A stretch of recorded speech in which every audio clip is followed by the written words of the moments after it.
Hello, everyone, and welcome to this episode of Wings Podcast. This is your host, Milind Agnihotri. On today's show, we will meet Rhea Sugwekar, a Pune based freelancer who works as a brand strategist and writer, helping brands and personalities create, curate, and grow their digital presence. Rhea has few counterintuitive learnings. For example, a lesson she learned that turning your passion into your work isn't always a good idea. Welcome, Rhea, to this episode of Wings Podcast. Hello, I'm very happy to be here. Thank you for inviting me and having me. What are you feeling right now, if I could ask you? I am feeling nervous but excited. So, a combination of both. This is the first time I've ever been on a podcast as a guest myself. So, it's quite exhilarating. Yeah, but you have heard podcasts, right? I mean, I'm sure you would be following some. Yeah. I'm a huge podcast nerd. I'm always listening to podcasts. I have completely submerged myself in the podcast universe, and just the idea of being a part of it as actively as I am right now is just very exciting to me. Same here. I am equally and super excited, and more excited because of this very interesting lesson you say you have learned, that turning your passion into your work isn't always a good idea. Now, this is a bit of a twister. I can't wrap my head around it because the popular belief is the other way around. Yeah. So, is there something that you've kind of gone through which makes you, Yes. So actually, a little trip down memory lane for me would be when in college, in my undergrad years, I found something that could help me express myself, which connected me to my most authentic person that I could be, and that was makeup. And it's really funny to think about makeup in today's context, because the industry and the makeup industry and the you know the entire influencer industry for beauty and fashion is so saturated now. But back then, I make it sound like it was some 100 years ago, but back then in my college years, it was still a nascent industry, and it was still growing, at least in the Indian population, especially among my peers. And for me to find that medium of art, because I still see makeup as art, as my premier mode of expression, was something very unique to myself. I was very proud of it, and I completely delved into it with a full heart. And I realized that this is not just applying foundation to my face. It was kind of like putting on an armor to face the day. And that was a habit that I carried on through my college years to my office years as well, when I started going to my agency as a young content writer. And it kind of just helped me prep myself to face the world of digital media, which can be quite daunting at times. It's a dog eat dog world for sure. And somehow makeup was the one tool that helped me kind of just brave through it all. And after that stint was done, I got an offer to work at a local startup as a makeup artist. And of course, it sounded very interesting to me, very exciting to me. However, I lacked professional experience in makeup artistry, because I was only doing it for myself for all these years. I was only viewing it as an extension of who I am and my identity, and not necessarily in terms of converting it into a kind of business or any kind of monetary gain for it. So when I was approached I was approached to be a makeup artist with this local company, I of course jumped at it. But I mentioned very clearly that I have no experience in the matter. If you ask me to do any major editorial looks or bridal looks and stuff, I probably won't be able to do it, simply because I don't have the experience to. I'm open to learning, but wherever you need a more experienced hand, let's have that. I'm more than happy to let them take the lead. And luckily for me, they were on board with that. And once I started actually doing makeup on other clients, on based on their skin tone, based on their desires, the way they viewed themselves, I realized that it's so much more it was much easier somehow to do it for myself all these years, which is probably why it stuck with me for all these years, rather than do it for someone else and convert it into work, quote unquote. And I gradually found myself not looking forward to shoots. I found myself not, really wanting to do it, wanting to show up and do a full look on the model, or just sit and brainstorm about what they should look like in line with a particular campaign. And I could feel the happiness and the sanctity of that practice kind of just slip away from my hands. And for a long time, I couldn't place a finger as to why that was happening, because I didn't think, like you said, I always grew up thinking that, oh, if you convert your passion into work, then you won't work a day in your life. You won't feel the need to take a break. You won't feel the need to go on vacation, because your work will feel like everything that you're supposed to feel. And honestly, especially given our current world as it is in terms of the pandemic and the work from home era, I think it's extremely crucial to at least understand where your passion begins and where it ends and then becomes work for you. And while a lot of artists and a majority of creatively stimulated people have successfully converted their passion into work and continue to be extremely successful at that, creative burnout is very much a thing. And I realized that because it wasn't my passion anymore. Makeup wasn't my passion anymore. It didn't make me feel like I lost the purpose of why I was doing it in the first place. And that's when I realized that, yeah, maybe not every hobby has to become, you don't have to be capitalistic about it every time. Sometimes it's just doing it for the sake of doing it. Sometimes it's just something, it's an act that connects your external self to your internal self. And that's really all you need to care about. That's really all you need to be, quote unquote, passionate about. And so, yeah, it's in our current culture, we're very pushed to, oh, but you can make money out of this. Oh, but you can, post this on your social media and you can grow a business out of it. But sometimes it doesn't have to be that way. Sometimes it's just, yeah, I do it because I want to, and that's that. End of sentence. This what you're saying just now is kind of taking me back a couple of podcast episodes where we had someone on the show but they're a very different profile with a very different background. And intuitively at the end of the conversation, it felt to me as if I was talking to an emotional pragmatist. Looks like that experience is getting repeated for me right now. I mean, I still see myself as emotionally driven person, but I can safely say that I've struck the balance between understanding, is it an emotional purpose behind an action or a decision, or is it a logical one?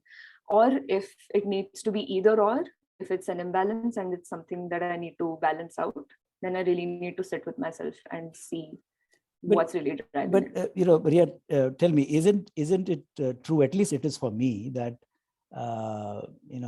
passion has its own reasons to exist, which reasons would never know. Absolutely, I agree with you. So then there is this interesting polarity or a pull, at least I find many a times myself in, is pulled between my head and my heart. Yeah, I think it doesn't have to always be a struggle. Sometimes the head and the heart can reach a common destination together, but I think we're always conditioned to think of one as superior because we are too scared to admit that we really do think from the heart. All of us, everyone. It's feel is to be human, and to deny ourselves emotion and to constantly suppress it at every stage, at every point, is denying ourselves the very basic tenet of being a human. And the whole, oh, but my head says something else, but my heart says something else. Honestly, I think it's a little overrated, because I definitely feel people do have the capacity to sit down and really have a big think with themselves. That's what I always do whenever I'm in a rut. It's like, just sit and think, in a way in which Aristotle and Plato would be proud. Just sit and think and talk. But Yeah, this is this popular Descartian split, no, which somehow has conditioned, as you very rightly said, human yeah, minds all around the world for more than 3 centuries. That the head and the heart somehow is split. Unlike the traditional Indian thought that everything is just one, playing out one, in that sense. But then, yeah, you are a writer, yes. and it would be interesting to know that how, as a writer, how does your head, your heart, and your hand, all three, all three play together? Oh wow, this one will stay with me for a while. I mean, have you experienced it? I mean, I I'm putting words. I'm putting Yes, words. absolutely. No, it really, I do. And every time I write, be it something which is for me or it's something for work related purposes, I won't say it's a tussle, but it's kind of like I'm writing with my heart. My hand is definitely guided by my heart, but it's kind of overlooked by my head. And while my heart will be like, oh, use flowery language, oh, use the best of your vocabulary, or just write, see how you've been inspired by the people you've read and the books you've read and the world you've seen and all of that fancy jazz. My head will read the entire thing and in one go just be like, you sound so pretentious, you are so pretentious, I hate this, change Yeah, it, it yeah, needs to be more this, it Rhea, needs to be more does that. your head say, Rhea, ye nautanki band karo? Yes. Oh my God. Always, always, always. It's every time I write any kind of any piece that is supposed to come from my heart, or it's supposed to, be for personal leisure. It's always, I think the most during that time. I think I'm the most critical when I'm writing for myself. And of course, that's a very common, habit that any and every artist or any creatively driven person has, that inner critic that never seems to shut up. But I've now realized that I need to silence my brain when I'm writing. Kind of like the first draft needs to be all heart, Mhm. and then it's like, okay, like, how you show your parents your report card, it's kind of like, okay, you take it to your brain and just be like, okay, what do you think, have I done better this time, please don't be mad at me.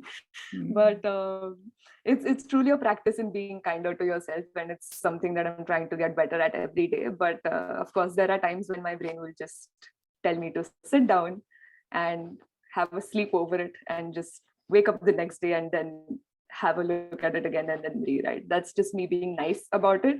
My brain would be much, much more generous with the adjectives used. But yeah, So let's it's have an example of something that you have written. I don't know, something which either by yourself or because of yeah. some evocation, internal or external. I don't know. Let's hear a piece of something that you have written, which you loved yourself. Okay. You loved yourself for that. Yes. So this was actually a piece that I wrote. So this was a Well, month first, long. let's know what made you write that. Let's see where the motivation came from. Okay. So there's this thing called Inktober, which is something that graphic designers and artists do every October. And it's kind of like, I'm not sure where it originated from. I just have seen it floating around on social media for many years now, right from our Facebook days. And it was kind of like, they have a one-word prompt for each day of the month, and they have to create something around that prompt. It can be in their own style. There's no limitations, just that you have to be inspired from that prompt. And I came across something that was like Inktober, but for writers. And there would be a one word prompt for each day, and you could write anything. You could write a poem, you could write a couplet, you could write something long form, or you could just write like a short piece of writing, however it is, completely your decision. And last year I decided to be a part of it and see how long I would last, just as a creative exercise, just see how it goes, because it had been a while since I wrote for myself, and that was something that I was planning to get back to. Mhm. And so the prompt for that day was tattoo. And how it came to be was Just I a was one talking word, to a just friend a of one mine. word tattoo. Yeah, they're all single word prompts. Okay. All single word. So I was talking to a friend of mine, and we were just, I was telling him ki I don't know what I can write for tattoo. I don't even have a tattoo. How do I come up with something like this? I don't want to come up with something that's, trying too hard, or like, trying to be something that I'm not. And just while talking to him, I realized ki, okay, it, just words mean so much to me. Why do words mean so much to me? Why have words been the one constant companion in my life for all these years? Why has that really stuck around? And that stuck around turned into that's how it suddenly clicked that yes, this is how I can use tattoo as a prompt. And so what I wrote was this short little piece, which I'm very, very happy with. And that's very rare for a writer to say. Let me just let me just tell you. But yeah, I do love this piece with all my heart. Go ahead, And I please. do, Please go ahead. yeah. So yeah, I'm such a words person. I have this really bad habit of holding on to letters, sentences, paragraphs, all over actions. Actions may speak louder, but words are the quiet voice of companionship in my life. Words and I are best friends. Arguments, debates, sweet little nothings all make a home in my head. With text, my eyes will travel across the letters over and over again, like the nimble fingers of a pianist composing their latest masterpiece. It's only natural, I suppose, that I turn to writing as my profession. A phrase here, an idiom there. My brain explores my vocabulary like Carrie Bradshaw in a Louis Vuitton store. Actions, reactions, rinse and repeat. They all meet the mental recycle bin. But words, oh, words, they stick around through time and tide, like a tattoo within my mind. Yeah, that's what I wrote. Thank you so much. Brilliant, brilliant. Yeah, I'm very proud of it. Brilliant. No, uh, uh, there are these couple of quotes that all of us have in our my library kind of stuff. We just Yeah. read it and keep it aside. And I have one which I'm tempted to not read out because it's a long one. You know of Martha Graham, right? Yes. Now, there's this thing she wrote called A Letter to Agnes de Mille. I don't know whether you've read this. I haven't. No, I haven't. Maybe I'll email it to you later. But then, yes, please. Why I'm tempted to read out to you just now because it is in response to this beautiful tattoo piece that you have written, and you said, unlike most writers who are not so happy with what they have written, you as a writer seems to be very happy with this tattoo thing that you have written. Right? And you're proud about it. So what Martha Graham wrote towards the end of this letter she wrote to Agnes de Mille is, she says, keep the channel open. No artist is pleased. There is no satisfaction whatever at any time. There is only a queer, divine dissatisfaction, a blessed unrest that keeps us marching and makes us more alive than the others. That was so amazing. And it's so true. It's so true. It's like, how they say there's no rest for the wicked. There's no rest for the writer either. There's always something to keep changing and correcting and editing. And oh my God, it's always a work in progress. There's no such thing as a finished project with a writer. Yes, because what I liked about that this whole process of a divine dissatisfaction in any creative pursuit makes us more alive than the others. So I'm wondering whether Rhea Sugwekar really comes alive when she is in the midst of words, either in her mind or when the words are appearing on a piece of paper through her fingers or typed on a keyboard. Yes, the short answer is yes. The long answer would be I've found myself many times kind of narrating things to myself in my head. Say if there's something going on around me, if I'm in a meeting or if I'm in, with my friends, or there's something peculiar that happens that kind of catches my eye or stays with me. My brain kind of just writes it as an author would in their book, that, oh, okay, XYZ looked at ABC menacingly, and ABC got up and stormed away from the table, never to be seen again. Just my brain is always doing these little jumps and these little tricks all the time in my head. So I'm always surrounded by words. I'm always with them. I'm always working with them, gelling with them, trying to see what they're getting at. I'm always inspired by them. They're like little imps in my head, constantly awake, constantly jumping around. But when I sit down to write, whether it's with a pen and paper or it's with a keyboard, I definitely do come alive. I think I go back to a very rudimentary version of myself that I oftentimes lose touch with. I oftentimes lose contact with that Rhea, and she's always there. She's always waiting. And when I'm writing, she is who I go back to. And it's an extremely ethereal experience each time. And I wish I put time aside to actually visit her more often. But as it is, as it were, it's not that often that it happens, and it's not it's not always as fulfilling as I would like it to be. But yeah, Give a symbol. Definitely Give a symbol to that, Rhea. a symbol. An image, a picture,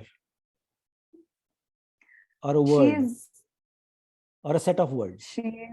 The rudimentary Rhea that you crave to meet. She's on fire.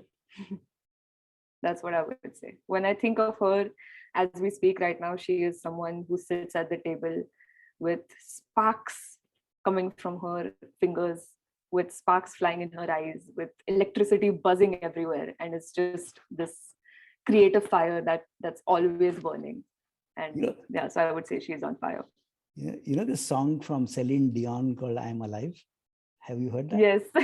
Yes, I have. It's an old favorite. It's a wonderful song. Yeah, that's what it is. So Rhea, this writing, as you say, makes you come alive. There's fire, and as if you are on fire, and that's when you are probably at your creative best.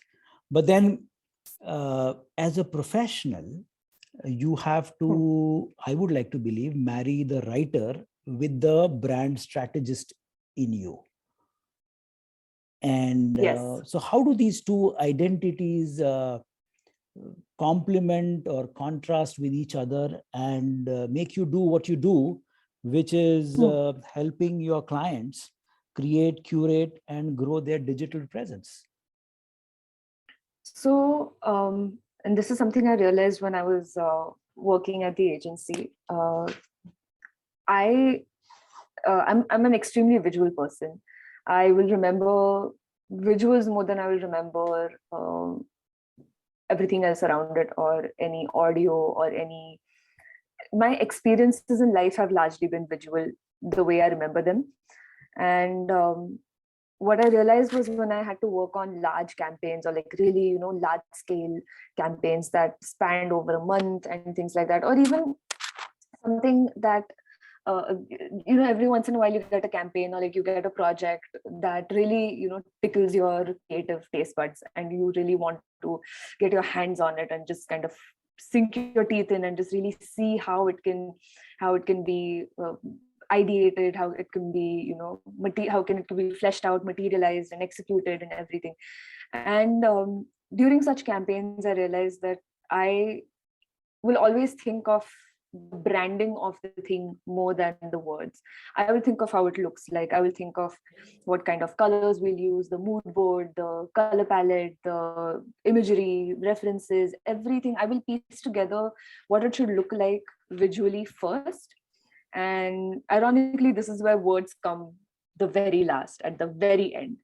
Oftentimes as a writer, especially as a content writer, you're expected to write first and the visual comes later. So normally your copy will go to a designer and the designer will create the graphic based on whatever is the demand. So you are only expected to be concerned with the writing of it all. So if it's not coherent with the creative, then you're expected to make changes, tweak it, whatever's required.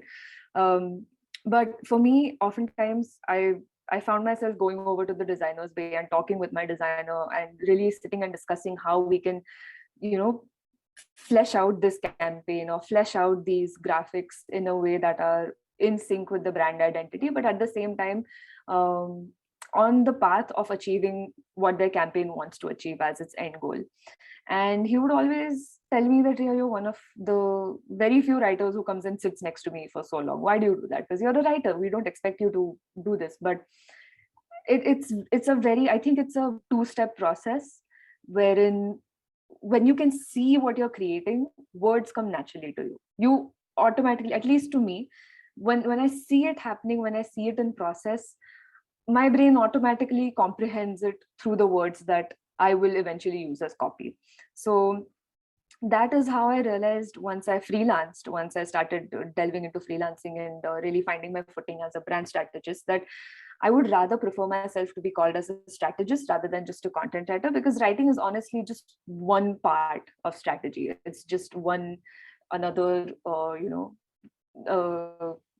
nail in the design of what strategy should be, whereas branding itself is a much larger umbrella of creative visualizations and creative manifestations that you can do for, say, a client or a company or a personality, however it is. So for me, I will always visualize everything first. I will look at the branding aspect of things first, how it feels, how it makes you look, what kind of competitors we can draw inspiration from, what we can do to kind of have our content be a cut above the rest or just be disruptive enough to catch people's attention in today's extremely media saturated world. And words are the very last piece of the puzzle for me. So I don't really, when I'm working, I'm not really a writer.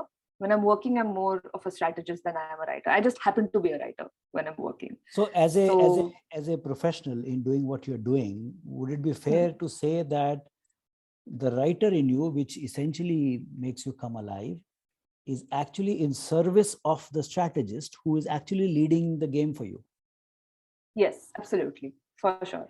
And since you are in the business of branding, whether it is products or personalities or campaigns, I'm making a very broad statement here that branding deals with this whole issue of perceptions.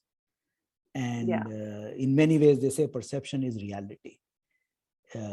And then we live in a world, in many ways, today there's this acronym called a phygital world, that you are traversing both the physical world, where you and I can see each other face to face, touch, talk, whatever, and the digital world, which is the virtual presence. And then for me as a brand, if I am your client, I come to you, you have to obviously make me come alive in the phygital world. Yes. Yes. Yeah. And now this is something which is, which is still only, I would like to believe, just the tip of the iceberg. We have no clue what will happen when the metaverse comes as a reality, where we are talking of virtual avatars, as they call it in the West, or avatars as we call it in India. And as a brand, as a personality, I don't know, you can paint me in any color. I mean, as a brief, I can tell you that I want to be this and that and that and that. Yes. Now, it's a combination of really understanding what it's a combination of understanding what the client is telling you that they want to be seen as, and really seeing the client beyond what they're telling you, really being more perceptive about the things that they don't always say out loud, or their reactions to certain suggestions, or No, I'm a rich money bag. I can come to you and I can say, fake this for me. I know I'm not this, but fake this for me, because this whole yeah, digital world, I don't know. It's a double-edged sword, whether it is a boon or a curse. absolutely, yeah. But then where are we heading as humanity and as world? Mr. Elon Musk ended up buying the whole of Twitter with his personal money to ensure that there is so-called free speech and there's the fake is cut out. I don't know whether he's going to be successful or not. But then, as a young Indian who is in the phygital world, working with brands and perceptions, what kind of world are we getting into? I'd love to know that from you. Honestly, I think what happens with your generation and our generation is that you had well, I would call it a luxury of separating the digital from the physical. To you, the digital was just something that happened to be a part of life. It was as much a part of your life as, say, your TV would be, or your computer would be, or your washing machine would be. Sure, it's there, we use it. Which I can switch off whenever I want. Yeah. I have full control over it. At the end of the day, I'm the one who switches it off. The gadget works for me. The gadget works for me. It's not the other way. I don't work for the gadget. Absolutely correct. Okay. But with my generation especially, and this is something I notice a lot with the generation after mine, which is Gen Z, they've grown up with the digital world around them at all times. I mean, there's something really kind of, how do I put it? There's something really... When the internet is down, they can't breathe. Yeah, they can't breathe. They don't know what to do. And, while, of course, the onus of this isn't on the kids themselves, largely it is the parents who have control over these things. Sure. But there's something really, it just doesn't sit right with at least me when I see really young kids gaming on their iPads and constantly roaming around with very expensive tablets and very expensive gadgets and stuff like that. Of course, I'm no one to tell anyone how to spend their money, but I think what that does is it, in your brain, it creates the fusion of reality and a digital reality. So to your infantile brain, both the things are the same. It's not either or, it's the same. Whereas with my generation, we grew up in a world without it, and we grew into a world with it. We evolved into a world with it, where now we do know when to switch off. We do know that we can switch off, but it's kind of like we didn't realize that, okay, so if this is a machine and if I still have the power to switch it off, where is the plug?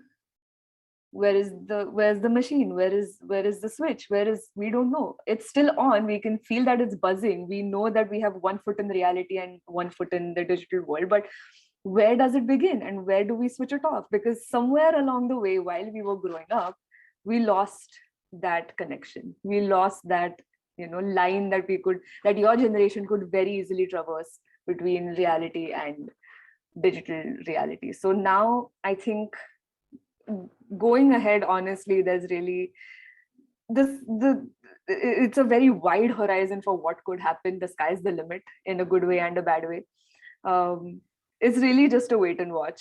I for one am not too optimistic about it, and that's very surprising because I'm an overall a pretty optimistic person generally, but there's just something that kind of stirs a kind of suspicion in me every time we talk about the metaverse, or we talk about, if you were to say something to the phygital world in terms of what you wish it to be, what will you say to it? What do you want it to be? What do you don't want it to be? Wow, I've actually never thought about this before. Quick one. What I want it to be, okay. I think it's very easy to say what you don't want it to be. I mean, I just listed out 5 things in the past 5 minutes, but I think what I would want it to be is, and this may sound a bit a tad utopian, but a place where we rise above everything that has been holding us down, everything that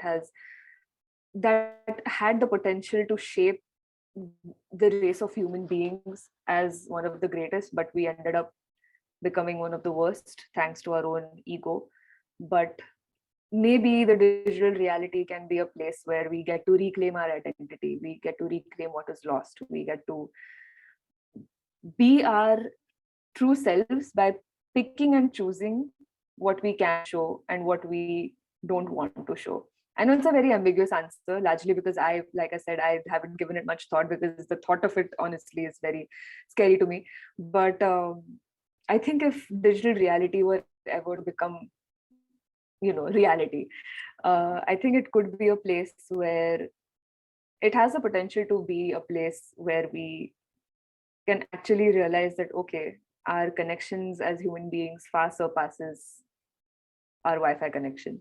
So Rhea, I'm a firm believer in the Newton's third law of motion, which says that action and reaction are equal and opposite. Yep. So as an eternal optimist that I am, as a romantic idealist that I am, I would like to believe that this whole race and pace for going digital, I'm not a crystal gazer, but I see hope in that, because there will be a reaction to say that I think I have had enough of it. And there are already sprouts that are being seen, that we are seeing the unplugged life playing out.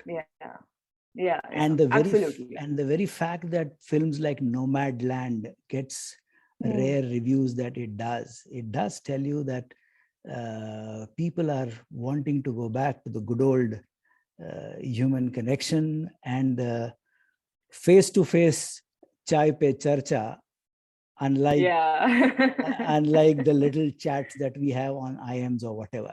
But Rhea, what a wonderful conversation this has been for me. It has really made me come alive in many, many ways, leaving me with a lot of hopeful thoughts and ideas about the way forward. Whether it is phygital or digital, you and I will remain who we are, and we will enjoy always a cup of tea together. There's nothing that comes anywhere close to that. Yes, absolutely. That cannot be digitized.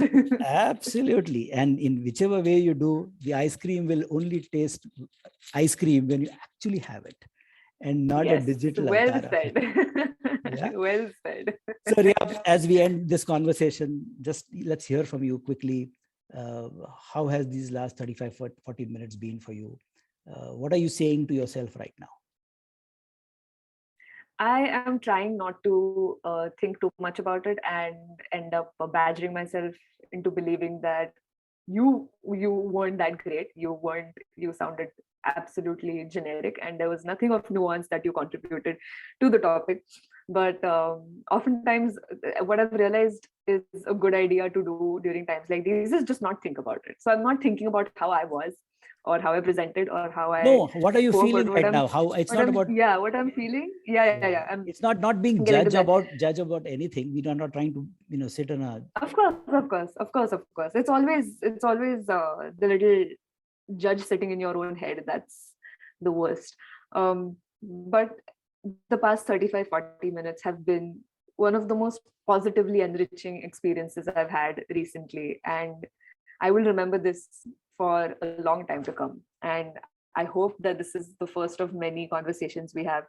And I'm so grateful that you chose me to be a guest on your show, and just had a wonderful time and a very enriching time overall. Thank you so much. No, the pleasure is entirely ours, Rhea. I mean, we keep saying that Asha and I, both of us, are extremely blessed to have had this opportunity to kind of create this space called the Wings Podcast, to have young Indians like you to share their stories, whatever they are, in that sense. And, and And there are so many wonderful guests and stories that we have, and I think I'm very excited that this is an opportunity which has come our way. But as we end this conversation, I just want to leave these lines of Martha Graham once again with you. Yes, Which please. anyway, Yes, I'll send please. it to you separately, but this is so dear for me, that keep the channel open. No artist is pleased. There is no satisfaction whatever at any time. There is only a queer, divine dissatisfaction, a blessed unrest that keeps us marching and makes us more alive than the others. So I wish and pray that you stay alive, and that Rhea, that you are always wanting to be with, Yes. is who you remain always, on fire, with all your creativity and aliveness being there. So thank you for being who you are, and Thank you so much. take care and stay safe. You too. Thank you. Bye-bye. Bye. Thank you for your time today, my dear listeners. This is your host, Milind Agnihotri, signing off. Goodbye, take care, and stay safe.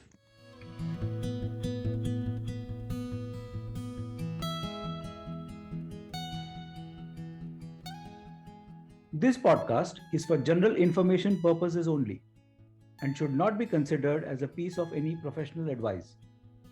Views and opinions expressed in this podcast are those of its guest. Creators of this podcast expressly disclaim any and all liability or responsibility for any direct or indirect, consequential or other damages arising out of any individual's use of this podcast. For feedback and suggestions, please write to wingsindia75@gmail.com. Thank you.